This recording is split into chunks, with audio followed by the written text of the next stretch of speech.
Hello friends, कैसे हैं आप लोग। उम्मीद है आप लोग स्वस्थ होंगे और अपनी तैयारी में कार्यरत होंगे। जिन बच्चों ने अभी तक LT ग्रेड फॉर्म अप्लाई नहीं किया है वो सभी बच्चे जल्दी से जल्दी फॉर्म को अप्लाई कर दें, वरना लास्ट में होता क्या है कि जो साइट होती है बहुत स्लो हो जाती है आयोग की और फॉर्म भरने में बहुत ज़्यादा समस्याएं आती हैं। ठीक है, आज हम लोग सामान्य अध्ययन की क्लास नंबर 2 लेकर आए हैं, जिसपे हम लोग 15 क्वेश्चन आपको कराने वाले हैं। ये 15 क्वेश्चन GS के सभी सब्जेक्टों से लिए गए हैं। आइए देखते हैं पहला क्वेश्चन क्या है हमारा। तो जो पहला क्वेश्चन हमारा है वो है भारत में स्थानीय स्वशासन। ठीक है, स्थानीय स्वायत्त शासन। भारत में स्थानीय स्वायत्त शासन का जनक किसे कहा जाता है। ठीक है, भारत में स्थानीय स्वशासन का जनक किसे कहा जाता है। ठीक है, ये आपका पॉलिटी का सवाल है और बहुत ज़्यादा पूछा जाने वाला सवाल है। तो ये ऑप्शन पे अगर हम ध्यान देते हैं तो अगर हम लॉर्ड लिटन के बारे में अगर हम बात करते हैं, ठीक है, अगर हम लिटन के बारे में बात करते हैं तो लिटन महोदय ने भारत में क्या किया। ठीक है, लिटन के शासनकाल में ही वर्नाकुलर प्रेस एक्ट, ठीक है, क्या वर्नाकुलर प्रेस एक्ट जो है, वर्नाकुलर प्रेस एक्ट, ठीक है, वर्नाकुलर प्रेस एक्ट जो है वो लॉर्ड लिटन के शासनकाल में पारित हुआ। और एक और इनके शासनकाल में अधिनियम पारित हुआ जिसे हम लोग कहते हैं शस्त्र अधिनियम। ठीक है, शस्त्र अधिनियम भी इनके शासनकाल में ही पारित हुआ। भारतीय शस्त्र अधिनियम ये भी जो है वो लिटन के शासनकाल में ही पारित हुआ है। तो लिटन के बारे में दो चीज़ हमें याद रखनी है। वर्नाकुलर प्रेस एक्ट जो प्रेस से संबंधित था, प्रेस पे जो है प्रतिबंध से संबंधित था, और शस्त्र अधिनियम शस्त्र से संबंधित था। लॉर्ड कर्जन के बारे में बहुत ज़्यादा फेमस है, आप लोग बहुत ज़्यादा पढ़ के रखे हैं। लॉर्ड कर्जन महोदय के बारे में अगर हम बात करें तो लॉर्ड कर्जन महोदय के बारे में 1905 का बंगाल विभाजन, ठीक है, 1905 का बंगाल विभाजन ये किसके शासनकाल में हुआ था। लॉर्ड कर्जन महोदय के शासनकाल में 1905 का जो है वह बंगाल विभाजन हुआ था। ठीक है, तो हमें ये बात भी ध्यान में रखनी है। लॉर्ड डलहौजी के शासनकाल में क्या था। लॉर्ड डलहौजी जो है अपनी हड़प नीति के कारण बहुत ज़्यादा प्रसिद्ध थे। लॉर्ड डलहौजी महोदय हड़प नीति, ठीक है, हड़प नीति के कारण फेमस थे। ठीक है, लॉर्ड डलहौजी ने हड़प नीतियों के तहत भारत के लगभग 7 राज्यों को अंग्रेजी शासन में मिलाया था। इनकी हड़प नीति में सबसे प्रथम जो शामिल हुआ राज्य था वह सतारा राज्य था। कौन सा था, सतारा था। और सबसे अंतिम जो राज्य था इनके शामिल होने वाला वह क्या था, अवध था। ठीक है, कौन सा राज्य था, अवध राज्य था। सबसे अंतिम में शामिल होने वाला जो राज्य था वह क्या था, अवध राज्य जो था वो सबसे अंतिम में शामिल होने वाला राज्य था। ठीक है, कौन सा राज्य था, अवध जो था वो सबसे अंतिम में शामिल होने वाला राज्य था। तो स्थानीय स्वशासन का जनक किसे माना जाता है, लॉर्ड रिपन महोदय को भारत में स्थानीय स्वशासन का जनक माना जाता है। तो इस तरह से आपके चारों ऑप्शन क्लियर हो गए। आइए हम लोग अगले क्वेश्चन की तरफ बढ़ते हैं। तो हमारा अगला क्वेश्चन क्या है,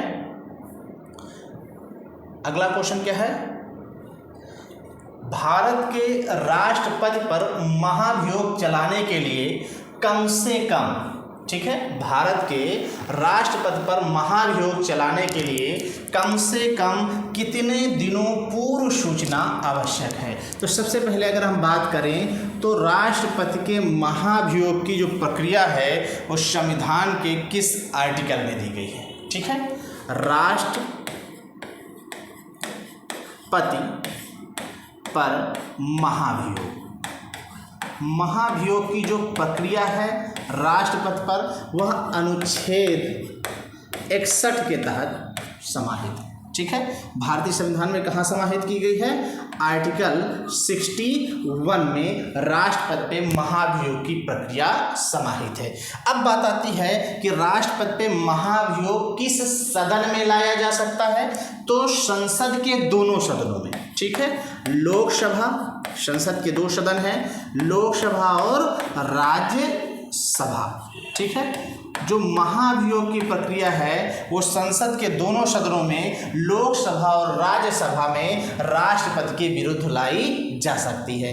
राष्ट्रपति के विरुद्ध महाभियोग कब लाया जाता है? जब वह जो आपका संविधान है उस संविधान का क्या करें? अतिक्रमण। राष्ट्रपति द्वारा संविधान का किसी भाग का अगर अतिक्रमण किया जाता है तो राष्ट्रपति के ऊपर जो सदन है वह महाभियोग की प्रक्रिया पारित कर सकता है। ठीक है, तो लोकसभा या राज्यसभा किसी भी सदन में राष्ट्रपति के विरुद्ध जो है संकल्प पारित किया जा सकता है। अब निश्चित यह करता है कि कितने जो आपका प्रस्ताव होगा वो किसने जिस सदन में पेश किया जाना है उस सदन के कितने सदस्यों द्वारा हस्ताक्षरित होना चाहिए। तो जिस सदन में पेश किया जाना है उस सदन के, ठीक है, जिस सदन में पेश किया जाना है सदन के 1/4 भाग, ठीक है, 1/4 भाग सदस्यों का क्या होना आवश्यक है? सदन के 1/4 भाग सदस्यों का हस्ताक्षर होना आवश्यक है। राष्ट्रपति पे महाभियोग की प्रक्रिया चलाने से पूर्व राष्ट्रपति को कितने दिन पूर्व सूचना देना होगा? तो 14 दिन पूर्व। कितने दिनों पूर्व सूचना देना होगा? राष्ट्रपति पे महाभियोग प्रक्रिया चलाने से पूर्व 14 दिन पूर्व। कितने दिन? 14 दिन पूर्व इसे सूचित करना होगा। ठीक है, राष्ट्रपति पे महाभियोग जिस समय चलाया जा रहा हो या राष्ट्रपति पे महाभियोग विचाराधीन हो उस समय राष्ट्रपति को अपना बचाव या अपना पक्ष रखने का पूरा अधिकार है। वह स्वयं या अपने किसी वकील के माध्यम से अपना बचाव या अपना पक्ष जो है वो सदन के समक्ष रख सकता है। आगे बात आती है कि क्या महाभियोग प्रक्रिया अगर एक सदन से पारित हो जाती है, अब पारित कितने सदस्यों के बहुमत से होती है? तो 2/3 सदस्यों से। जिस सदन में पेश किया जाएगा उस सदन के अगर 2/3 सदस्य इसे पारित कर देते हैं तो यह दूसरे सदन में पारित के लिए जाता है। अगर दूसरा सदन भी पारित कर देता है तो राष्ट्रपति की जो कुर्सी है या पद है वह रिक्त समझा जाएगा। ठीक है, इस तरह से क्वेश्चन आपको समझ में आया होगा। तो महाभियोग की प्रक्रिया राष्ट्रपति पे चलाए जाने से पूर्व से 14 दिन पूर्व सूचना देनी होगी। आइए हम लोग अगले क्वेश्चन की तरफ बढ़ते हैं। तो आपका अगला क्वेश्चन क्या है? क्वेश्चन नंबर 3 के बारे में अगर हम बात करें तो क्वेश्चन नंबर 3 थोड़ा सा लेंदी है। ठीक है, क्वेश्चन नंबर 3 जो है वो थोड़ा से लेंदी है। आइए क्वेश्चन नंबर 3 के बारे में बात करते हैं। क्वेश्चन नंबर 3, ठीक है, अर्थशास्त्र पुस्तक के संदर्भ में निम्नलिखित में कौन सा कथन सही है? अर्थशास्त्र, सबसे पहले तो देख लेते हैं जो अर्थशास्त्र है, नाम इसका अर्थशास्त्र है लेकिन यह राजनीति विज्ञान से संबंधित है। ठीक है, अर्थशास्त्र जो पुस्तक है, अर्थशास्त्र, इसकी जो रचना की है किसने की है? चाणक्य ने। ठीक है, इसकी रचना किसने की है? चाणक्य इसके रचनाकार हैं। चाणक्य के भी कौटिल्य के नाम से भी जाना जाता है।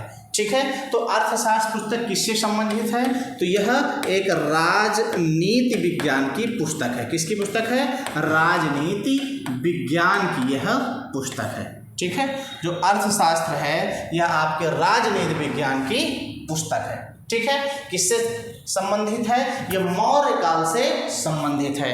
मौर्य काल के संस्थापक चंद्रगुप्त मौर्य हुए और चंद्रगुप्त मौर्य के जो प्रधानमंत्री थे, ठीक है, चंद्रगुप्त मौर्य के जो प्रधानमंत्री थे, चंद्रगुप्त मौर्य, ठीक है, चंद्रगुप्त मौर्य के प्रधानमंत्री जो थे, ठीक है, चंद्रगुप्त मौर्य के प्रधानमंत्री वो कौन थे?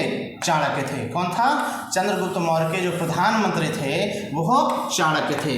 अभी तक शायद देश के सबसे ज़्यादा विद्वान चाणक्य, इसीलिए चाणक्य नीति जिसने पढ़ी अपने जीवन में वो कभी असफल नहीं हो सकता।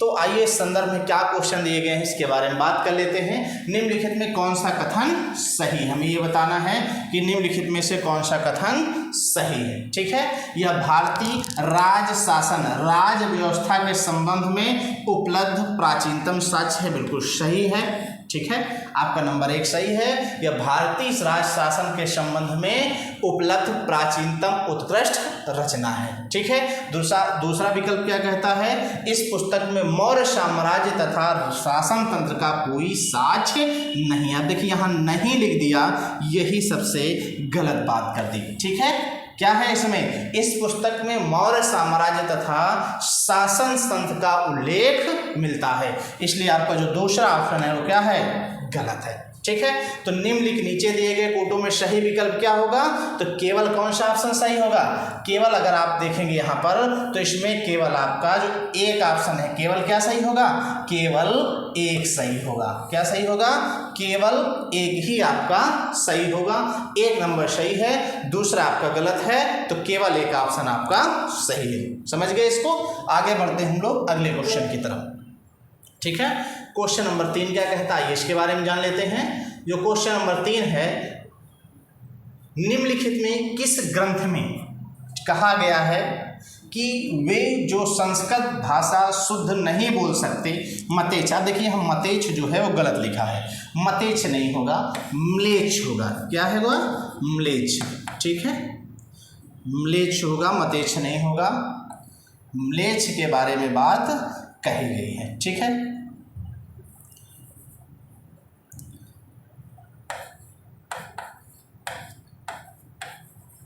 म्लेच्छ।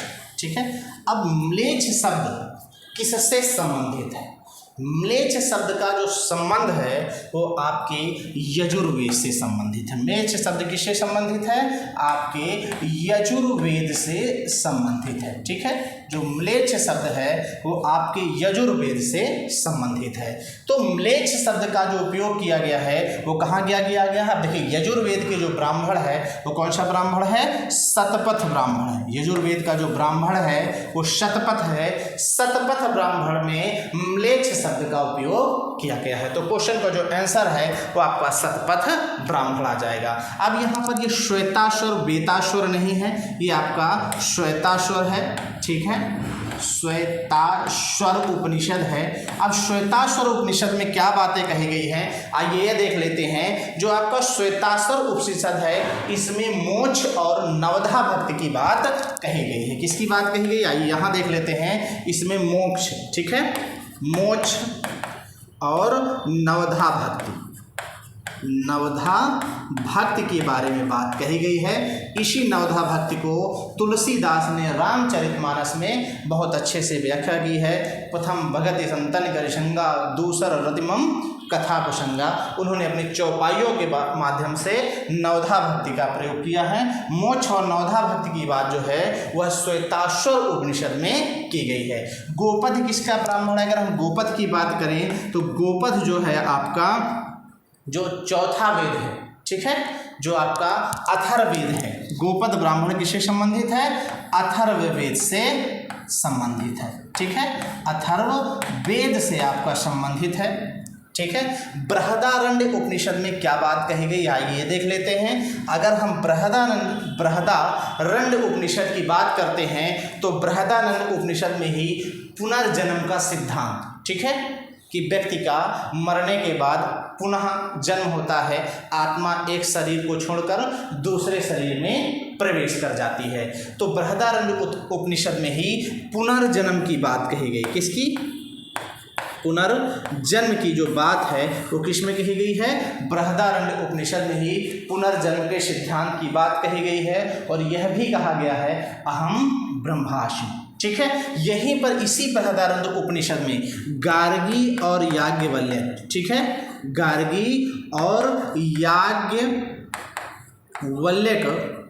ठीक है, गार्गी और याज्ञवल्क्य का जो संवाद है, गार्गी और याज्ञवल्क्य संवाद की जो व्याख्या है वो कहाँ की गई है, बृहदारण्य उपनिषद में। तो क्वेश्चन कई बार पूछा गया है कि गार्गी और याज्ञवल्क्य संवाद किसमें है, तो गार्गी और याज्ञवल्क्य जो संवाद है वह बृहदारण्य उपनिषद में है। तो इस तरह से आपके चारों ऑप्शन क्लियर हो गए। उम्मीद है आपको क्वेश्चन समझ में आया होगा। आइए आगे बढ़ते हैं हम लोग क्वेश्चन नंबर 5 की तरफ। क्वेश्चन नंबर 5 हमारा क्या कहता है, आइए इस पे देख लेते हैं।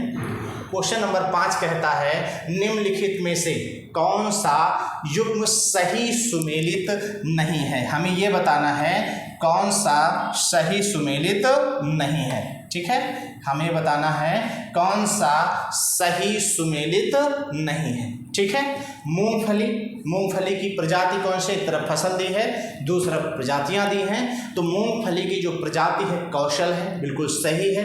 मूंगफली की जो प्रजाति है वो कौन सी है, कौशल है। मूंगफली की प्रजातियों पे अगर हम बात करें तो मूंगफली की प्रजाति जो है कौशल है। कौशल के साथ साथ चित्रा, धीरज, 101 ये और भी मूंगफली की प्रजातियां हैं। ठीक है, इसमें चित्रा और धीरज ये भी मूंगफली की प्रजातियां, धीरज 101। सरसों वरदान बिल्कुल सही है। सरसों जो है वह वरदान की प्रजाति है। ठीक है, जो सरसों है वरदान है, सरसों की प्रजाति है। एक चमत्कार जो है वो अलसी की प्रजाति है, बिल्कुल सही है।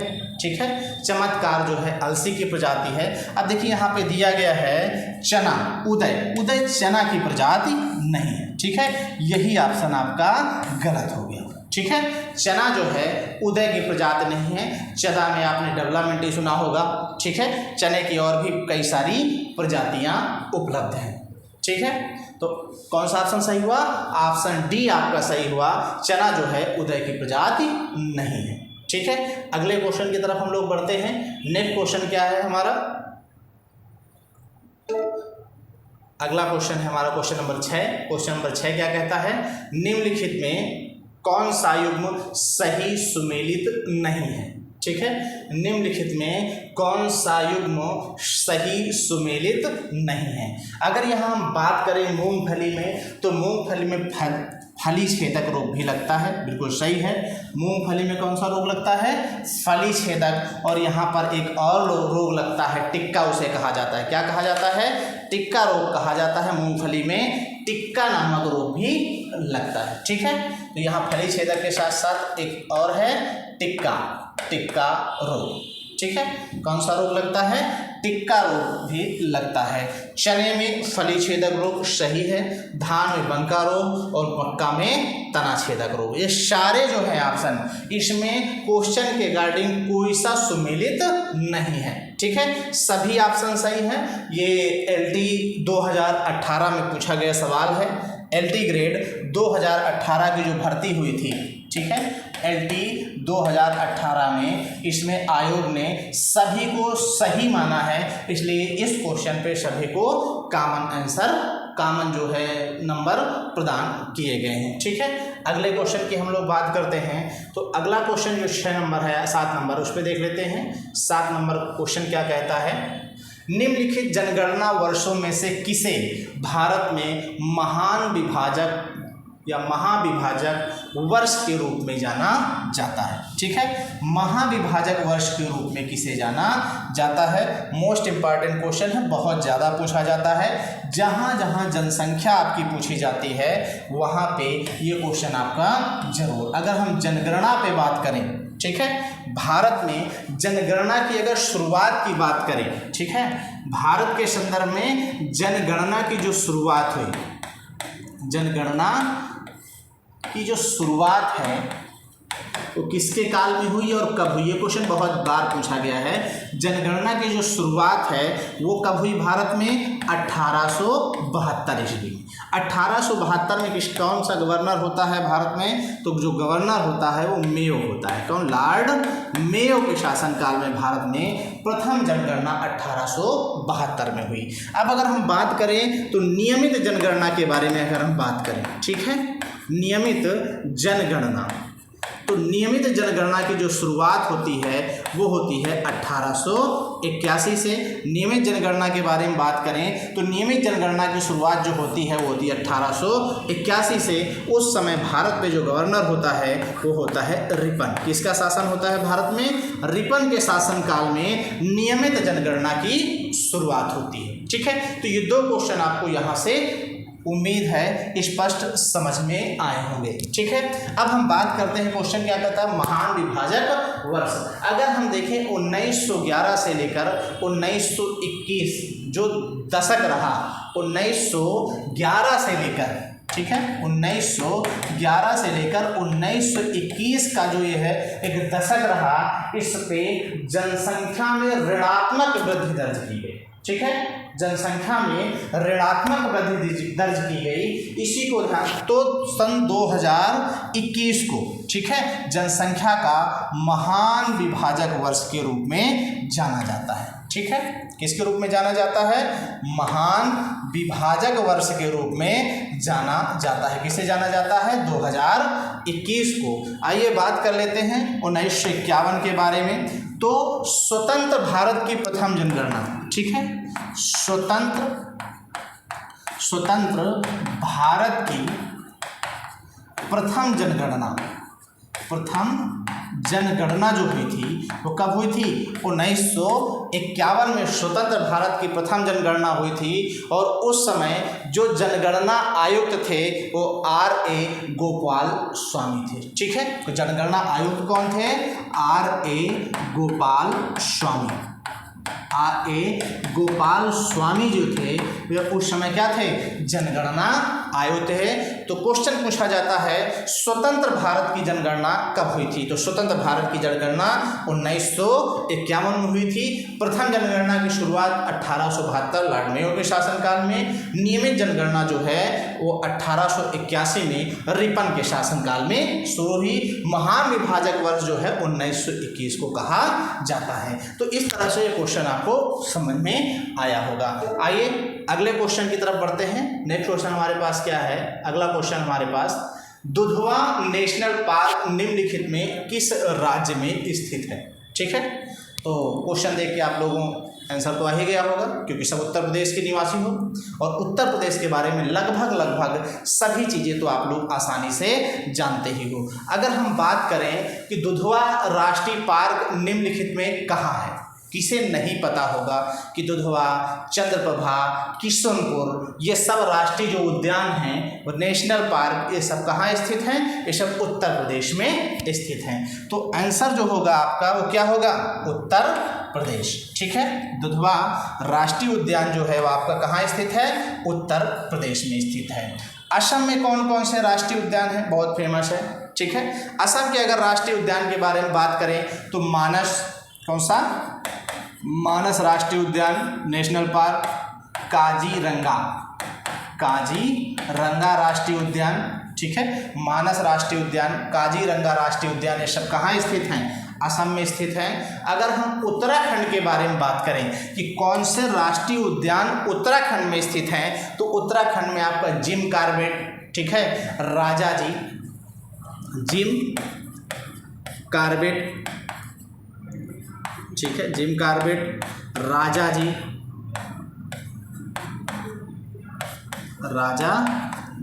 नेशनल पार्क, आज बहुत सारे नेशनल पार्क हैं, इसी के साथ Nanda Devi national park, Gangotri national park आदि जो हैं वो आपके उत्तराखंड में स्थित हैं। अगर हम असम की बात करें तो सरिस्का जो है, रणथंभौर है, ठीक है, मरुस्थल है, ये सब आपके राजस्थान में, ठीक है। राजस्थान में Sariska national park, Ranthambore national park. इसके बाद ये डिजर्ट का एरिया आता है, तो यहाँ पर मरुस्थल नेशनल पार्क भी स्थित है। तो दुधवा नेशनल पार्क उत्तर प्रदेश में स्थित है, पहले ही ऑप्शन बता चुका हूँ। साथ में यहाँ पर चंद्रप्रभा, ठीक है, चंद्रप्रभा और चंद्रप्रभा और किशनपुर राष्ट्रीय नेशनल पार्क जो है वो उत्तर प्रदेश में स्थित है। तो दुधवा नेशनल पार्क जो है वो कहाँ स्थित है? उत्तर प्रदेश में स्थित है। साथ ही चंद्रप्रभा, किशनपुर राष्ट्रीय पार्क भी उत्तर प्रदेश में स्थित है। आपसे क्वेश्चन है, आप लोग कमेंट में जवाब दीजिएगा, हाल ही में उत्तर प्रदेश का चौथा टाइगर रिजर्व किसे बनाया गया है? ठीक है, तो आप लोग कमेंट में इसका जवाब देंगे। आइए अगले क्वेश्चन की तरफ हम लोग बढ़ते हैं। क्वेश्चन नंबर 9 क्या कहता है हमारा? ये क्वेश्चन नंबर 9 की तरफ हम लोग देखते हैं।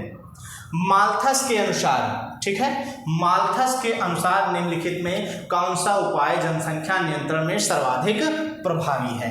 माल्थस का जनसंख्या नियंत्रण जो अवधारणा है वो सर्वमान्य है और बहुत अच्छी प्रतिपादक, मतलब इसका बहुत अच्छा उपयोग हुआ। माल्थस कहते हैं व्यक्ति अगर, जो मनुष्य है, अगर जनसंख्या नियंत्रण नहीं कर सकता तो प्रकृति स्वयं जनसंख्या नियंत्रित कर देगी।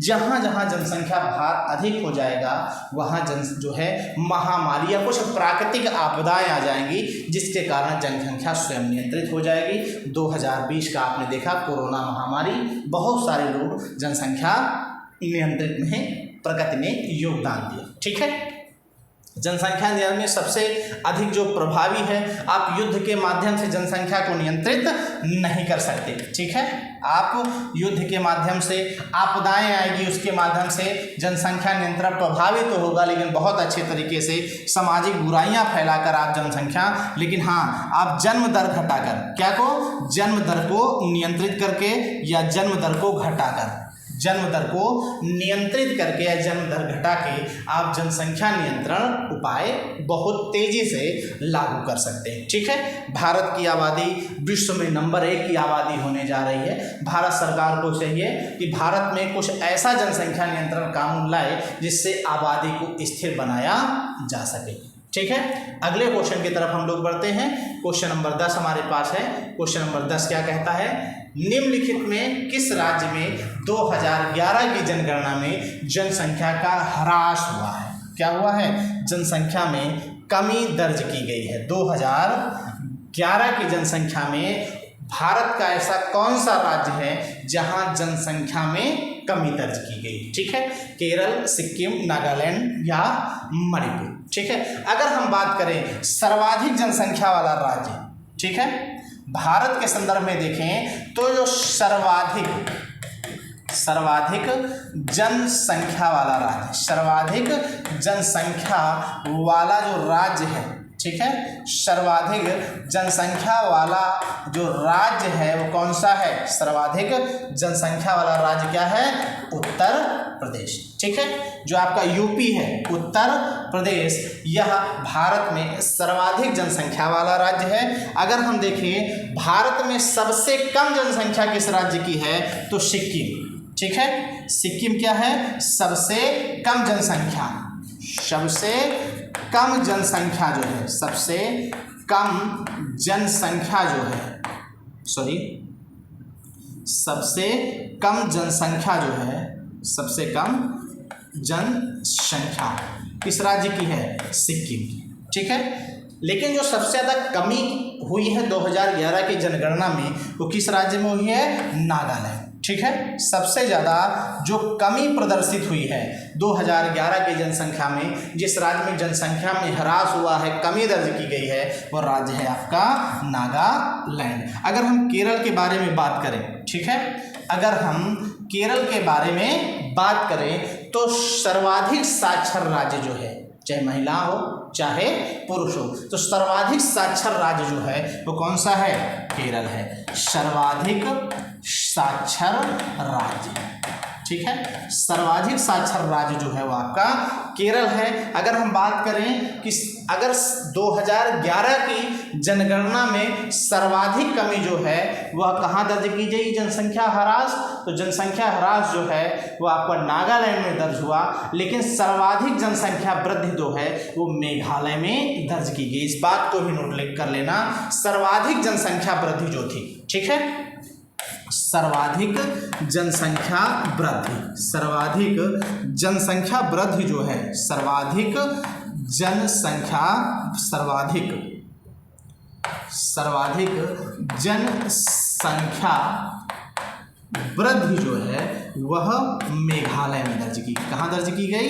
मेघालय में दर्ज की गई। ठीक है, पेन थोड़ा सा इशू कर रहा है, मेघालय में दर्ज की गई। तो इस बात को आप लोग याद रखना। तो इस जो क्वेश्चन से हैं अधिकतम इतने, एक क्वेश्चन से हम लोग अधिकतम 4 से 5 क्वेश्चन बना सकते हैं। तो इस तरह से हम लोग इस क्वेश्चन को, उम्मीद है आपको क्वेश्चन समझ में आया होगा।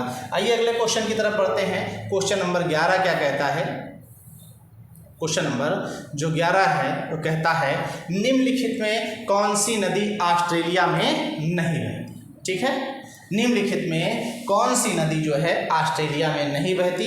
तो क्वेश्चन कह रहा नहीं बहती।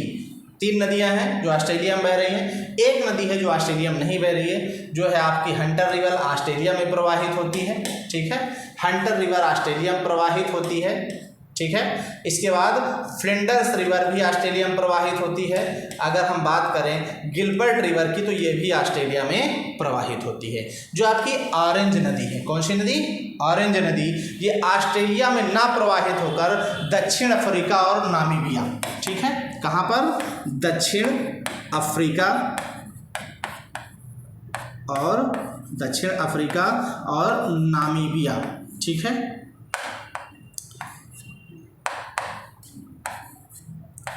नामीबिया में प्रवाहित होती है। ठीक है, तो इसमें कौन सा ऑप्शन आपका सही होगा? ऑरेंज नदी कहाँ प्रवाहित होती है?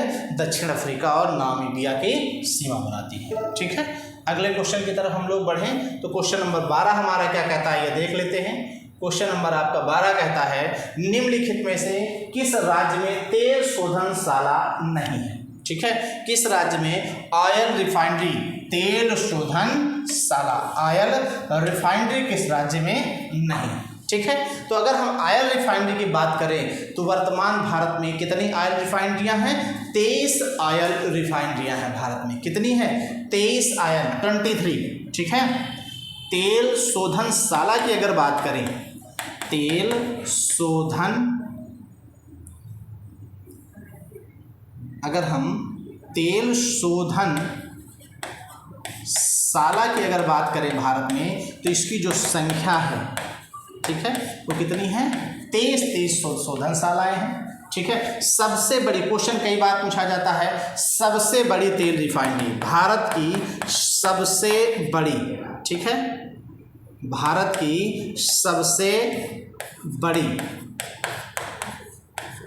तेल रिफाइनरी, भारत की सबसे बड़ी तेल रिफाइनरी जो है वो रिलायंस इंडस्ट्रीज़ की है। किसकी है? रिलायंस की है। और कहाँ स्थित है? जामनगर गुजरात में। किस राज्य में है? जामनगर गुजरात में है। ठीक है, जामनगर गुजरात में स्थित है। इस बात को याद रखना, ये भारत की सबसे बड़ी तेल रिफाइनरी है। अगर हम बात करें भारत में सबसे पहले तेल रिफाइनरी किस राज्य में खोली गई तो 1901 में। किस सन में? 1901 में असम का एक क्षेत्र पड़ता है डिगबोई। ठीक है, असम के डिगबोई में, असम के कहाँ पर? असम के डिगबोई में, ठीक है, पहली तेल रिफाइनरी खोली गई। तो आइए क्वेश्चन की तरफ बढ़ते हैं। क्वेश्चन क्या कहता है? निम्नलिखित किस राज्य में तेल शोधनशाला नहीं है? तो हमें बताना है नहीं है गुजरात में तेल रिफाइनरी है, केरल में तेल रिफाइनरी है, पश्चिम बंगाल में तेल शोधनशाला है। आपका जो ऑप्शन है वो क्या है? छत्तीसगढ़। ठीक है, आपका जो ऑप्शन है वो छत्तीसगढ़ है। छत्तीसगढ़ में आपकी तेल रिफाइनरी नहीं है। ठीक है, तो याद रहेगा आपका, छत्तीसगढ़ में आपके पास कोई भी तेल रिफाइनरी नहीं है। ठीक है, आइए अगले क्वेश्चन की तरफ बढ़ते हैं हम लोग। क्वेश्चन नंबर 13 क्या कहता है? क्वेश्चन नंबर अगर हम 13 की तरफ बढ़ें, भारत में किसी राज्य के राज्यपाल को पद और गोपनीयता की शपथ कौन दिलाता है? ठीक है, किसी भी राज्य में राज्यपाल को पद और गोपनीयता, ठीक है, तो राज्यपाल का जो शपथ का प्रावधान है वो भारतीय संविधान में कहाँ उल्लिखित है? तो जो अनुच्छेद 159 है, ठीक है, 159, आर्टिकल 159 में राष्ट्रपति के शपथ का प्रावधान किया गया है। राष्ट्रपति को शपथ, क्षमा चाहूँगा, राज्यपाल को शपथ का प्रावधान आर्टिकल 159 में, अनुच्छेद 159 में राज्यपाल, ठीक है, किसके? राज्यपाल के शपथ का प्रावधान है। राज्यपाल को शपथ कौन दिलाता है? तो राज्यपाल का शपथ है और राज्य जो आपका जिस राज्य में नियुक्ति होनी है उस राज्य के उच्च न्यायालय का मुख्य न्यायाधीश। ठीक है, उस राज्य का जो मुख्य न्यायाधीश है ठीक है। जो उस राज्य का हाई कोर्ट है, उस हाई कोर्ट का जो मुख्य न्यायाधीश है वह राज्यपाल को शपथ दिलाता है। अब बात आती है, अगर उस हाई कोर्ट में मुख्य न्यायाधीश एब्सेंट है या वर्तमान में नियुक्त नहीं है, तो उस हाई कोर्ट का जो सबसे वरिष्ठतम न्यायाधीश होगा वह राज्यपाल को शपथ दिलाएगा, ठीक है। भारत के राष्ट्रपति को शपथ कौन दिलाता है? तो भारत के जो राष्ट्रपति का शपथ का प्रावधान है, ठीक है, वो अनुच्छेद आपके 60 में, किस आर्टिकल में? आर्टिकल 60, अनुच्छेद 60 में राष्ट्रपति के शपथ का प्रावधान है।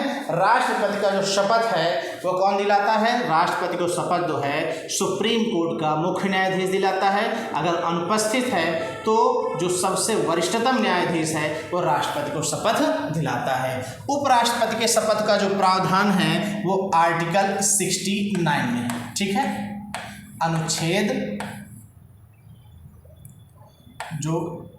अनुच्छेद 69 है, इसमें उपराष्ट्रपति के शपथ का प्रावधान है और उपराष्ट्रपति को शपथ जो है वो भारत का राष्ट्रपति दिलाता है। राज्य की विधानसभा के सदस्य के बारे में, अध्यक्ष के बारे में बात करें तो राज्य का विधानसभा अध्यक्ष पद की शपथ नहीं लेता, वह एक सदस्य के रूप में शपथ लेता है और उसके बाद उसे विधानसभा अध्यक्ष के रूप में नियुक्त किया जाता है, ठीक है। तो उम्मीद है क्वेश्चन नंबर 13 आपको जो है वो समझ में आया होगा। आइए अगले क्वेश्चन की तरफ बढ़ते हैं। तो अगला क्वेश्चन जो है हमारा क्वेश्चन नंबर 14। आइए देखते हैं क्वेश्चन नंबर 14 क्या कहता है। क्वेश्चन नंबर 14 कहता है, हमारे संविधान के किस भाग में पंचायती राज, ठीक है, किसके बारे में बात की गई है? पंचायती राज के बारे में बात की गई है कि पंचायती राज के जो तीनों खंड हैं, ठीक है, उसकी व्यवस्था किस भाग में की गई है, ठीक है। तो आइए भाग 10 के बारे में अगर हम बात करें तो भाग 10 में किसका प्रावधान किया गया है? अगर हम भाग 10 के बारे में बात करें तो अनुसूचित तथा जनजाति प्रशासन क्षेत्र के बारे में, अनुसूचित, ठीक है, अनुसूचित तथा जनजाति क्षेत्र, जनजाति क्षेत्र के बारे में बात की गई है। अगर हम भाग 11 के बारे में बात करें, ठीक है, तो केंद्र और राज्य के संबंधों के बारे में बात की गई है। भाग 11 की बात करें तो केंद्र राज्य के मध्य संबंधों की जो बात की गई है, केंद्र राज्य के मध्य संबंधों की भाग जो है वो भाग 11 में की गई है। और अगर हम भाग 12 की बात करें, भाग 12 में क्या है? केंद्र और राज्य के मध्य जो वित्तीय संबंध हैं, ठीक है, वित्तीय संविदाएं हैं, उनके बारे में बात 12 में कहा गया है। अब हम बात करते हैं जो हमारा पंचायती राज व्यवस्था है वो भाग 9 में कही गई, ठीक है। पंचायतों के बारे में जो तीनों पंचायत हैं, नगर पालिका हैं, नगर, ठीक है, उन सब के बारे में जो प्रावधान है वो भाग 9 में किया गया है, ठीक है। तो क्वेश्चन समझ में आया होगा। अगले क्वेश्चन की तरफ अगर हम बढ़ें तो हमारा अगला क्वेश्चन क्या कहता है, आइए देखते हैं क्वेश्चन नंबर 15। ये आपकी साइड का आज की क्लास का अंतिम सवाल है, ठीक है, अंतिम क्वेश्चन है। इनमें से किसने दिल्ली को विश्व के उत्कृष्टतम शहरों में से एक के रूप में बताया, ठीक है। ये मध्यकालीन लेखक हैं, इब्न बतूता, अल-बिरूनी, फरिश्ता, अबुल फजल, ठीक है। इनमें से किसने जो है वो दिल्ली को एक उत्कृष्टतम शहर के रूप में बताया है, ठीक है। तो आइए बात करते हैं, अगर हम सीधी बात करें तो इब्न बतूता, ठीक है, इब्न बतूता ने अपनी पुस्तक रेहला, इसकी जो किताब है उसका नाम है रेहला, ठीक है। इब्न बतूता ने भारत के बारे में अपनी एक रूपरेखा, अपना जो मत दिया वो रेहला पुस्तक में है और इसी में उसने कहा कि जो दिल्ली है ये विश्व के एक उत्कृष्टतम शहरों में है। अगर हम अल-बिरूनी की बात करें तो देखिए यहाँ जो मध्यकालीन भारत है, यहाँ से जो क्वेश्चन हैं वो उस समय के लेखक और उनसे संबंधित किताबों से पूछे जाते हैं। ये एक महत्वपूर्ण, यहीं से लगभग मुझे लगता है कि बहुत सारे आपके क्वेश्चन इन किताब और उनके लेखकों से संबंधित हैं। अगर हम अल-बिरूनी के बारे में बात करते हैं, ठीक है, अल-बिरूनी की जो किताब है उसका नाम है किताबुल हिंद, किताब उल हिंद, ठीक है। इसमें भारत के बारे में तत्कालीन समय की, अगर हम फरिश्ता के बारे में बात करें, ठीक है। फरिश्ता ने एक किताब लिखी है जिसका नाम है तारीख ए फरिश्ता, तारीख ए फरिश्ता, ठीक है। अब हम बात करते हैं अबुल फजल, सबसे ज़्यादा पूछा जाने वाला क्वेश्चन है आईने अकबरी, ठीक है। आईने अकबरी किसने लिखा है? तो अबुल फजल ने लिखा, आईने अकबरी, ठीक है। तो इस तरह से आज की आपके 15 क्वेश्चनों की जो क्लास है वो कंप्लीट होती है। तो आप लोग क्लास देखने के बाद बताएं आपको क्लास कैसी लगी, आप कमेंट कर सकते हैं। किसी सवाल पे अगर आपको कोई डाउट है तो आप जाके कमेंट सेक्शन पे कमेंट करेंगे, उसका जवाब हम आपको देंगे, ठीक है। धन्यवाद।